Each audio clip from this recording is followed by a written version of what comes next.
Et bonjour, merci de nous retrouver pour ce quatrième et dernier épisode de French Morning Live, ici CES 2020. Alors depuis 4 jours, on suit toute l'actualité du CES et si vous nous avez suivis ces précédents jours, vous avez remarqué qu'on a déménagé. On était au village francophone les précédents jours et là, aujourd'hui, eh bien, on a décidé de venir se mettre sur le floor, comme on dit en anglais, ici et notamment à l'Eureka Park, et qui est évidemment l'endroit où sont beaucoup de startups françaises. C'est impressionnant de voir cette grosse présence française ici, on l'a dit au fil des années. Et si on est venu là, c'est évidemment pour être au plus proche d'elle et aussi pour accueillir notre invité de cette quatrième édition. C'est Kat Borlangan. Merci beaucoup de nous rejoindre ici. Kat, alors vous êtes la directrice de la French Tech. Ici, évidemment, c'est intéressant de voir l'évolution au fil des années de la présence française ici. On avait beaucoup écrit l'année dernière sur le fait que c'était une énorme délégation avec 400 entreprises françaises en tout, un peu moins cette année. Cette évolution, elle est liée au fait qu'on est un peu plus dans la qualité, un peu moins dans la quantité. Finalement, qu'est-ce qui s'est passé? Non, mais oui, c'est tout à fait ça. Je pense que la French Tech a changé un petit peu de vitesse aussi. Il y avait une époque où ce qui était important, c'était l'émergence, c'était le fait qu'il y avait beaucoup de startups qui émergeaient en France, la culture de l'entrepreneuriat était quelque chose qui est assez important. Et aujourd'hui, très clairement, avec l'arrivée des scale-up, des startups qui avancent rapidement, c'est une question de business. Donc, il y a moins de startups qui sont ici, mais c'est des startups qui sont un peu plus prêts, qui ont un produit qui est un peu plus mature. Et quelque chose qu'il faut savoir aussi, c'est qu'il y a des startups en haut. Maintenant aussi, il y a Klaxoon, qui est une startup du Next 40. Quelque chose qui me fait très plaisir aussi, c'est de voir WeThings et Netatmo, qui étaient deux startups qui ont été rachetées par des grands groupes européens.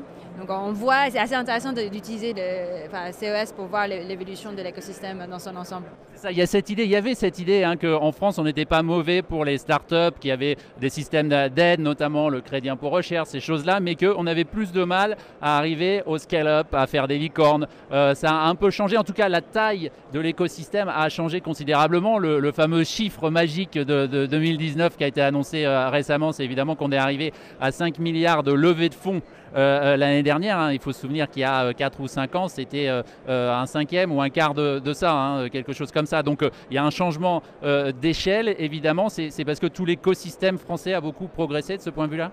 Oui, bien sûr. Quelque chose qu'il faut noter aussi, c'est pas juste que c'est 5 milliards. C'est que c'est 5 milliards et que le montant moyen aussi de chaque levée a augmenté de 20-30%. Donc en gros, il y a plus de startups qui sont en train de lever plus d'argent plus rapidement. Voilà. Est-ce qu'il y a un changement d'image que vous avez noté de la France et de la French Tech? Est-ce que cette idée que la France est une terre de création de technologie commence à s'imposer un petit peu en France? Alors, on en parlait tout à l'heure avant l'émission, et puis je vous ai vu hier soir à une soirée en train de vous présenter. Vous êtes présentée en tant que directrice de la French Tech en disant que vous n'êtes sans doute pas habitué à voir quelqu'un comme moi, qui parle dans un anglais évidemment parfait, qui a l'apparence que j'ai, etc., représenter l'administration française, un peu vous excusant d'être une fonctionnaire française finalement.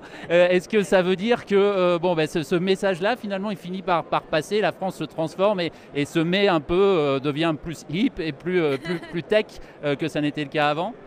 Au-delà de ça, tout le monde m'en a parlé hier. C'est vrai que je suis la directrice de la French Tech et je ne suis pas née en France. Mais je pense que ça représente beaucoup ce que la French Tech est en train de devenir aujourd'hui. Moi, quelque chose qui m'impressionne beaucoup, je ne sais pas si vous avez interviewé beaucoup de startups ici, il y en a beaucoup dont les personnes qui tiennent le stand sont plutôt anglophones. Il y en a beaucoup aussi dont les personnes qui tiennent le stand sont des personnes qui vivent aux États-Unis depuis plus de 20 ans. Il y en a beaucoup aussi pour lesquels, alors qu'ils sont plutôt early stage, les premiers clients sont plutôt étrangers, voire américains. Donc en fait, on voit une internationalisation de l'écosystème tech français. C'est pas juste par rapport au marché, c'est aussi par rapport aux fondateurs. Depuis les créations de Visa French Tech, on a de plus en plus d'internationalisation dans l'écosystème et c'est que le début. Il ne faut pas oublier que l'écosystème tech français est quand même relativement jeune. Et par rapport aux États-Unis et au UK, l'écosystème tech français a pas forcément un désavantage parce que c'est en train de changer, mais que l'écosystème tech français est français. est très, très, très, très, très français, alors que si tu regardes le top 100 de start-up américaines, il y en a un paquet qui était fondé par des immigrés. Le UK a 54%, je pense, de l'écosystème tech, quand tu regardes les talents, qui sont plutôt des immigrés. Aujourd'hui, ça, c'est encore voilà, on est encore au début de ça en France, mais ça change très, très vite. Et comment ça peut changer ça? Parce que c'est la culture française est aussi faite de gens qui passent par le système des grandes écoles, etc. Donc il y a une espèce d'élitisme de la formation française qui va dans un sens un peu inverse à cette tendance. Oui, bien sûr. Je pense qu'il faut commencer par un message d'accueil. Quand on parle de la tech française, on parle de la tech qui est, voilà, dont le siège social est en France, qui a des valeurs et une perspective très française, voire très, très européenne et tout. Pas forcément de gens qui ont la nationalité française. Ça change énormément. Je vais raconter quelque chose qui est assez rigolo. J'avais fait le petit déjeuner du Next 40. On les a tous accueillis avec Bruno Le Maire, avec Cédric O. Et on s'est rendu compte, en plein milieu du petit déjeuner, qu'il y avait des CEO qui ne parlaient pas français et qui est quand même assez chouette. Donc il y a ça, mais il y a quand même autre chose qui est très important, c'est l'immigration. Aujourd'hui, il y a les États-Unis et le UK qui sont en train de fermer leurs frontières, alors que la France fait tout le contraire. On a le French Tech Visa, et il faut savoir que le French Tech Visa est le visa le plus ouvert au monde. Ça permet... Ça veut dire quoi le French Tech Visa? C'est l'idée que quand on a une société de tech française, si on veut embaucher un étranger pour travailler, c'est censé être facile. C'est facile.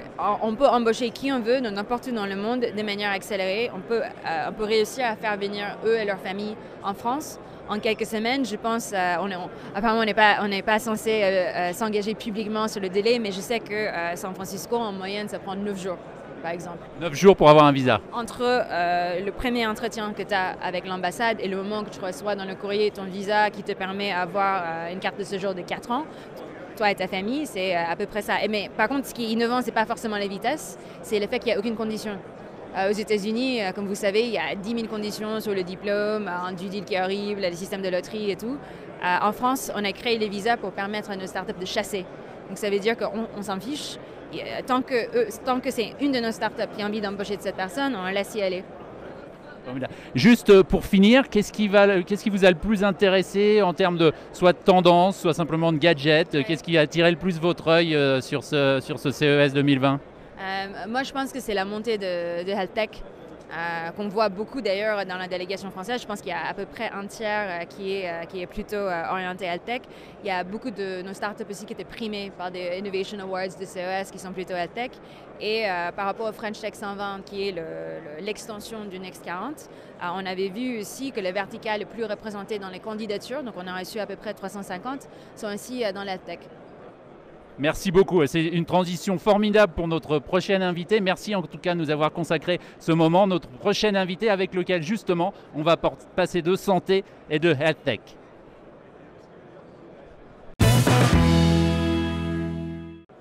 Et notre invité, c'est Pierre-Jean Brousset. Alors, merci de nous rejoindre ici. Vous êtes le fondateur d'IGIA. IGIA, c'est un fauteuil médical connecté. On l'a dit tout à l'heure avec Kat, la directrice de la French Tech. Il y a énormément d'innovations en termes de santé ici. Vous, en 2 mots, dites-nous comment vous est venue cette idée de fauteuil.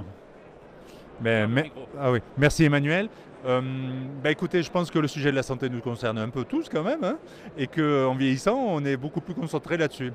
Puis c'est des sujets, notamment en France, qui sont assez présents. Et nous, on a essayé de se dire, c'est quoi les enjeux de la santé? Je pense qu'il y en a 4, on les a identifiés. Le premier, c'est qu'on pense que chaque patient doit contrôler un peu sa santé, c'est important.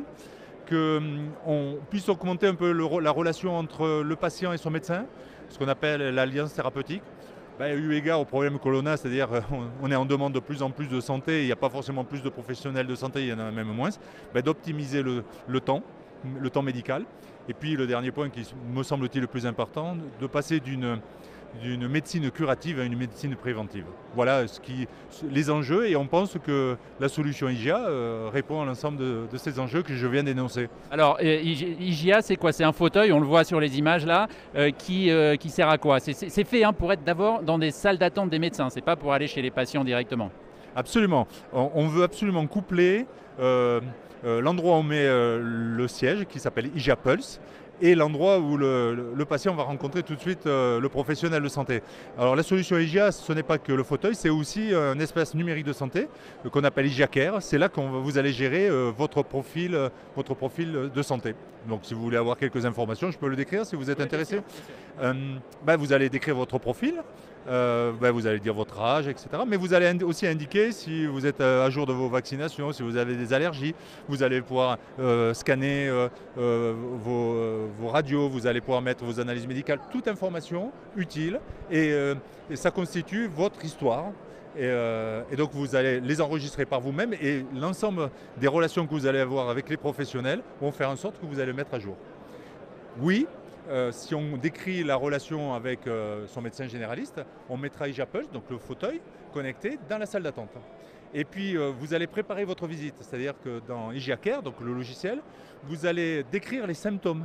Donc nous, on a intégré un logiciel d'un partenaire qui s'appelle Medvir. Medvir, c'est une société qui repose notamment sur la grande compétence d'un médecin urgentiste. Ça fait plus de 30 ans qu'il fait ce métier. Et il est aussi passionné par évidemment les nouvelles technologies. Donc il a mis à peu près 1 millier de use cases. Et donc il y a une forte base de données informatique, quoi. Ce qui fait que le patient, quand il va rentrer, il va indiquer ce qu'il a, quoi. Il a mal à la tête et toutes les questions qu'on va lui poser vont dépendre des précédentes réponses, quoi. Donc ça utilise pas mal d'intelligence artificielle. Et ensuite, oui.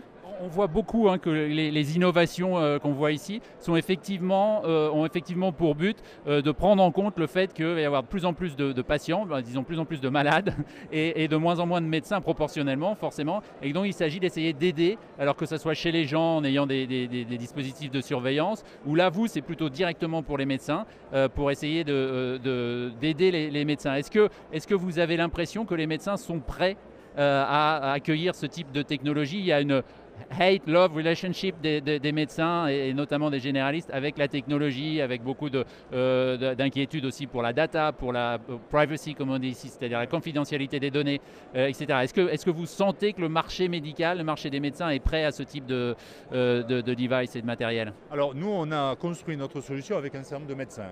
Donc on n'a pas construit notre solution hors sol. Ça n'aurait pas de sens. Je prends toujours l'analogie de la carte bancaire. Quand la carte bancaire est sortie il y a 30 ou 40 ans, il y a plein de gens qui lui pronostiquaient peu d'avenir. Aujourd'hui, je pense qu'on ne serait pas bien autonome si on n'avait pas la carte bancaire. Ça, c'est la première chose. La deuxième chose par rapport aux données, est bien entendu que les données sur IGIA Pulse ou IGIA Care, sur votre smartphone, vous n'avez aucune donnée. Ça vous donne juste accès à la donnée. La donnée, elle est stockée dans un data center sécurisé, bien entendu. Et quand je vous parlais tout à l'heure dans les enjeux, qu'on soit maître de sa santé, ça veut dire que le patient que nous sommes, il va être maître de sa data. C'est lui qui va décider ou pas de donner accès à cette data quand il va voir le professionnel. Donc c'est très important, bien sûr. Voilà. Et puis ensuite, je pense qu'on ne va pas uniquement implémenter notre solution IGIA, c'est les généralistes. On va les implémenter aussi dans les pharmacies, on va les implémenter dans les cliniques gériatriques, les EHPAD, on va la mettre dans la médecine du travail, dans les urgences. Vous savez que ce n'est pas forcément toujours un système que l'on dit complètement organisé et qui peut être un peu submergé par le volume. Et puis aussi on pense, et là c'est quelque chose de nouveau, et c'est à travers les échanges notamment dans le salon, qu'on pense qu'on va pouvoir peut-être les implémenter également dans les entreprises. Parce que de plus en plus les entreprises ont un engagement social vis-à-vis de leurs salariés. Et un salarié motivé, c'est un salarié qui est un peu moins absent, qui se sent, je dirais, un peu apprécié par son entreprise. Donc voilà toutes les pistes que l'on vise. Formidable, merci beaucoup. Juste avant de nous quitter, c'est quoi l'intérêt pour vous de venir au CES? On voit beaucoup, c'est un des paradoxes, il y a beaucoup de ces sociétés françaises, on a dit qu'il y en a 300 qui ont traversé l'Atlantique puis les États-Unis pour venir ici et qui souvent se retrouvent dans un écosystème assez franco-français. On voit que là, c'est évidemment toutes les boîtes françaises entre elles. Est-ce que vous faites ces 9000 km pour parler à des boîtes françaises ou c'est quoi l'objectif pour vous d'être ici? On n'a pas parlé que à des entreprises françaises, on n'a pas parlé qu'à des visiteurs français, on a parlé un peu avec je dirais, de personnes et de plein de nationalités différentes. Non, il y a plein de contacts, c'est vraiment super. Et puis en plus, c'est hyper sympa que quand on est français, on se rend compte qu'on a plein d'idées et que je pense que, moi j'ai une petite phrase qui est le vrai secret du succès, c'est l'enthousiasme. Et bien, je pense qu'on est aussi en tant que Français partager l'enthousiasme sans arrogance et on a partagé aussi l'enthousiasme de plein d'autres exposants, visiteurs, journalistes. Et moi je suis super content. C'est hyper fatigant parce que c'est, voilà, mais bon, on a la pêche et puis c'est une super expérience, quoi, voilà. Et puis on a besoin d'être connu, reconnu, ça génère de la confiance. Enfin voilà quoi, enfin, la vie mérite de faire des choses qu'on a envie de faire, voilà. Formidable. Merci beaucoup pour cet enthousiasme. Gardez la pêche, comme vous dites. Nous, on continue cette émission pour la prochaine séquence qui est notre speed briefing. Et pour ce speed briefing, on retrouve Christelle Nouvière, notre experte beauté, qui est pas loin d'ici, sur le floor, avec Marie-Éléonore Noiret. Et vous allez nous parler toutes les deux des dernières innovations en matière de beauté. Oui Emmanuel, donc on va parler Beauty-Tech, innovation technologique dans le secteur de la beauté. Je suis avec Christelle Nouvière qui a choisi de nous emmener sur le stand de P&G Lab et de nous présenter la start-up Opté. Oui, bonjour. Alors aujourd'hui, je suis en effet avec le créateur de cette innovation que je trouve extrêmement intéressante, Opté, qui est un dispositif qui permet de faire disparaître toutes les taches sur la peau. Avec une innovation, donc on va faire un essai en live, n'est-ce pas? Pour que vous puissiez voir un petit peu comment ça fonctionne. Et c'est bluffant. Et ça fonctionne sur le principe du camouflage comme une imprimante en fait. C'est une encre qui, grâce à la lumière bleue, qui scanne en fait des dizaines d'images à la seconde et qui adapte en fait en fonction de la carnation l'encre qui est déposée au fur et à mesure. Merci Thomas, c'est incroyable. Donc il n'y a plus rien. Et en fait, c'est d'autant plus surprenant quand on enlève le produit parce que là, on redécouvre des choses dont on avait oublié qu'on avait des grains de beauté, des taches de soleil, etc. Et en dehors de ces innovations maquillage et soins de la peau, quelles sont les autres grandes tendances Beauty-Tech que vous avez identifiées lors de cette édition ? Alors ici sur le CES, j'ai vu des choses amusantes comme par exemple une machine pour fabriquer notre savon nous-mêmes avec des moules personnalisés, donc ça peut s'adresser aussi bien aux particuliers qu'à l'hôtellerie. Donc ça c'était assez amusant. Il y a une start-up française aussi qui s'appelle Duolab qui a fabriqué un petit appareil qui permet de fabriquer ses produits de beauté le matin à la minute, frais, sans conservateur, et qui fait pour le lancement un partenariat avec l'Occitane qui va donc apporter la formulation, et le matin ça nous permettra de faire notre crème à la minute. Ça, j'ai trouvé ça très intéressant. Après, on a toujours les machines pour imprimer les faux ongles, des choses qui sont peut-être un peu plus anecdotiques. Mais voilà, c'est un bon... et le coup de cœur, c'est vraiment... Et je ne savais pas, vous voyez, je découvre que c'est un coup de cœur aussi du CES, cette innovation Opté. Voilà. Merci beaucoup Christelle. Emmanuel, à vous. Marie-Éléonore, merci beaucoup pour cette séquence beauté, et sans transition, on va accueillir notre prochaine invitée pour parler non pas du tout de beauté, mais plutôt de culture, en l'occurrence d'agriculture. Vous êtes Johan Nazarali, un des cofondateurs de MyFood. MyFood, ça fait partie des choses qu'on remarque beaucoup sur cet espace ici Eureka Park, tout simplement parce que vous avez une magnifique serre, c'est tout à côté. On va en voir des images pendant qu'on se parle. C'est une serre un peu expérimental que vous vendez. Expliquez-nous le concept de ce que vous faites. Alors, notre vision et notre ambition, c'est de permettre à n'importe qui d'être en mesure de produire sa propre nourriture n'importe où, avec très peu de temps à consacrer, très peu d'espace et très peu de connaissances. Là, à l'Eureka Park, on présente en devanture de pavillon France la serre connectée dimensionnelle familiale qui permet de nourrir toute sa famille. Par exemple, là, on est sur 22 mètres carrés, ça permet de produire jusqu'à 400 kg de nourriture. Pour faire ça, on a des capteurs intelligents, une intelligence artificielle qui te coach au quotidien pour savoir quoi planter, quoi récolter, et qui permet d'analyser les maladies et conseiller les gens pour obtenir les meilleurs rendements possibles. Est-ce que ça n'enlève pas un peu la magie du jardinage où on fait soi-même ces choses finalement? Alors on fait toujours soi-même, sauf que là on est vraiment accompagné, on n'est jamais tout seul. On a vraiment un accompagnement à 360 degrés où on te dit quoi planter, on peut te fournir les graines, on peut te fournir les plants. Et surtout, imagine quand tu rentres chez toi et que tu as travaillé pendant 3 mois dans ton jardin et que ta salade elle est malade et que tu es tout seul avec ton téléphone en train de chercher sur Google comment faire pour la sauver. Bah là en fait ça n'arrivera quasiment jamais. Et que même si ça arrive peut-être, tu as ton agronome qui te prend à distance et qui te dit ok c'est très simple, il faut faire juste ça et t'inquiète ça va bien se passer. L'objectif là, la cible, hein, c'est vraiment les particuliers, les familles avant tout?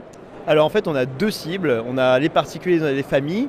Si tu as un peu de place, les solutions commencent à 1 mètre carré, donc même dans des petits appartements, dans des zones très urbaines, en indoor, tu peux produire jusqu'à 40 kg sur 1 mètre carré. Et puis on va avoir... Et c'est une serre? Non, c'est pas une serre du coup. C'est pas une serre, ça va être une tour de culture verticale avec une technologie qui est la même, sauf que voilà, pour des raisons de compacité, ça va être quelque chose à 360 degrés. Donc ça pousse en rond, suivant une tour, il y a une irrigation automatique. Et on a aussi, au-delà des particules, tous les espaces de corporate pour créer des espaces de convivialité sur ton toit, dans ta cour d'entreprise, pour créer du lien social, produire en local et même partager dans la cantine de l'entreprise la production qui est produite à kilomètre zéro sans émission de CO2. C'est juste pas mal. Et la deuxième cible alors, c'est c'est les corporates, les entreprises. On a aussi des serres qui sont installées dans des restaurants, dans des hôtels, dans des chambres d'hôtes, dans des hôpitaux, dans des EHPAD, qui vont permettre de vraiment créer une nouvelle interactivité qui n'était pas existante aujourd'hui et dans une ergonomie quand même totalement différente du jardinage classique parce que tu cultives debout, tu passes moins de 10 minutes par jour dans ta serre et tu peux faire ça aussi toute l'année. Très bien. Écoutez, merci beaucoup de nous avoir présenté cette serre. On continue sur l'agriculture justement en rejoignant pour notre prochaine séquence Alexis qui va être un invité pas loin d'ici à l'étage pour parler du même sujet mais de l'agribusiness plus largement. Alexis. Oui Emmanuel, bonjour, nous sommes sur le stand de Dilepix, une start-up bretonne qui a été fondée par Alban Pobla, bonjour Alban, qui est spécialisée dans l'analyse d'images de champs et de différentes cultures agricoles afin d'aider en fait les agriculteurs à récolter des données et puis optimiser les rendements de leurs champs ou d'élevage ou de différentes activités agricoles. Qu'est-ce que Dilepix, start-up agricole, donc je le disais, start-up de l'agtech, c'est technologies agricoles. Qu'est-ce que vous faites au CES ? Alors d'abord, je suis cofondateur. Il y a aussi Aurélien Liol qui a cofondé l'entreprise. C'est bien le préciser. C'est important de le dire. Voilà. Qu'est-ce qu'on fait sur le CES ? Sur le CES, en fait, il y a beaucoup de coopératives et d'équipementiers agricoles de toute la Terre qui viennent sur le CES pour découvrir des nouvelles technologies et voir comment elles pourraient appliquer ces technologies à l'agriculture et notamment à l'agriculture de précision, qui est l'industrie 4.0, on va dire, de l'agriculture. Donc nous, on essaie de profiter du fait que ces grandes coopératives, ces équipementiers agricoles sont ici pour être visibles et pour les rencontrer. Et ça se passe plutôt bien pour nous puisque on a des visites vraiment très qualitatives. Les gens nous ont repérés à l'avance, nous ont vus dans le listing, ont vu qu'on était une AG-Tech et viennent nous poser des questions sur la maturité de notre société, la maturité de notre technologie et notre capacité éventuellement à aller travailler avec eux dans leur pays. Et le meilleur exemple de cela, c'est la présence d'un équipementier agricole majeur, John Deere, numéro 1 des tracteurs dans le monde, qui depuis 2 ans a un stand ici sur le CES qui est immense et qui a le même message que celui que je viens d'évoquer en disant à toutes les startups présentes sur le CES, vos technologies nous intéressent, qu'elles viennent de la défense, de l'aérospatiale, de l'automobile, pourquoi pas de l'électronique grand public, elles nous intéressent parce qu'on a ces besoins-là aujourd'hui dans l'agriculture. Oui, donc le CES n'est pas qu'un salon d'automobile ou un salon de gadgets, on va dire. Il y a aussi une composante agricole à ce salon. Qu'est-ce qui intéresse exactement ces grands groupes, les grands groupes non agricoles comme Amazon ou FedEx ou d'autres qui investissent aujourd'hui dans l'AG-Tech ou dans les AgTech? Qu'est-ce qui les intéresse exactement? Pourquoi est-ce que finalement elles s'intéressent au secteur agricole?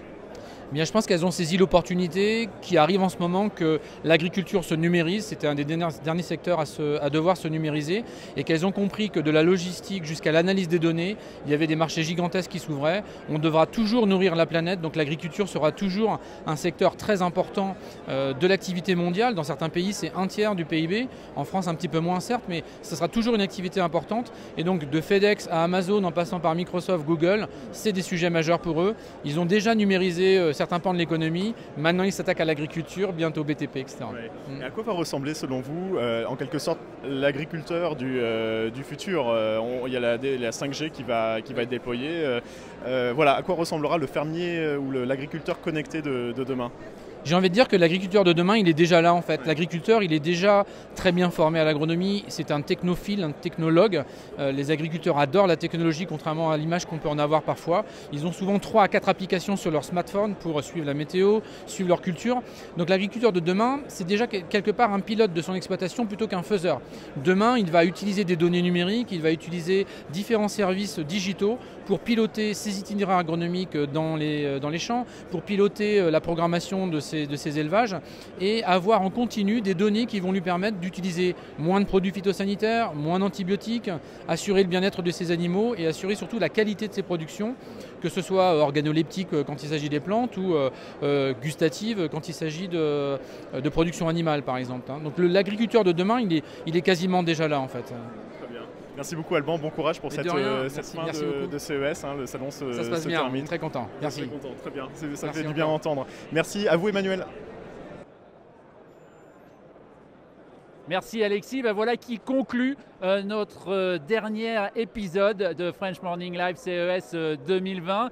J'espère que vous avez apprécié suivre toute cette actualité du CES, française et non française, toute cette frénésie de technologie et de science-fiction parfois. En tout cas, nous, on a pris beaucoup de plaisir à vous accompagner pendant cette semaine ici. Merci de nous avoir suivis. Merci à nos sponsors qui nous ont accompagnés, notamment à Massat Consulting de nous avoir accompagnés pendant cette semaine et aidé à faire cette émission qui était donc présentée par Massat. Merci à tous, on vous retrouve très vite pour d'autres aventures sur French Morning.